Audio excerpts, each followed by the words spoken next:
যেসব কুলাঙ্কার বেয়াদবেরা মানুষের সমালোচনা করে তাদেরকে আমি মন থেকে ঘৃণা করি।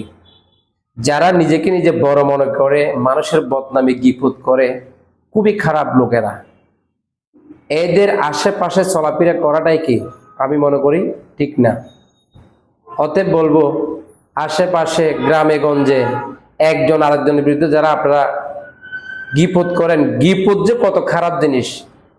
আবার কিছু লোক আছে না, 2 টাকা দান করলে আবার সেটাও মানুষকে বলে অমুককে আমি অমুকের বিপদে এটা করছি, ওইটা করছি, সেটা করছি। আবার কিছু কিছু লোক আছে না, বিপদে পড়লে বিভিন্ন কিছু লেখে, বিভিন্ন কিছু ভাবে, বিভিন্ন কিছু করার চেষ্টা করে। এগুলা ঠিক না।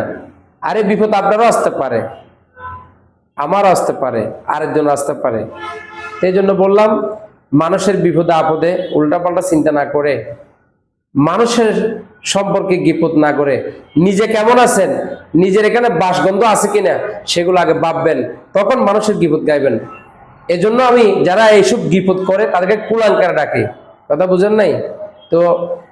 আমি বলার চেষ্টা করি না, পারতে পার বলার চেষ্টা করি আর কি। কারণ বললে অনেক কথা আসে, বলি না। কেন বলি না? যে বলতে চাই না আর কি। কিন্তু এখন থেকে বলা শুরু, এখন পিছপা দেবো না ইনশাল্লাহ। বলতে থাকবো, যে বলো তার বিরুদ্ধে বলবো। কাউকে ভয় পাই না। কে মারবে কাটবে, আরে রাখে আল্লাহ, মারে কে, মারে আল্লাহ, রাখে কে। এত ভয় পাই কি করবো? যতদিন হায়াত আছে ততদিন আমি থাকবো। এই তো দুনিয়ায় নাকি। তো ভালো থাকবেন সবাই, ধন্যবাদ সকলকে।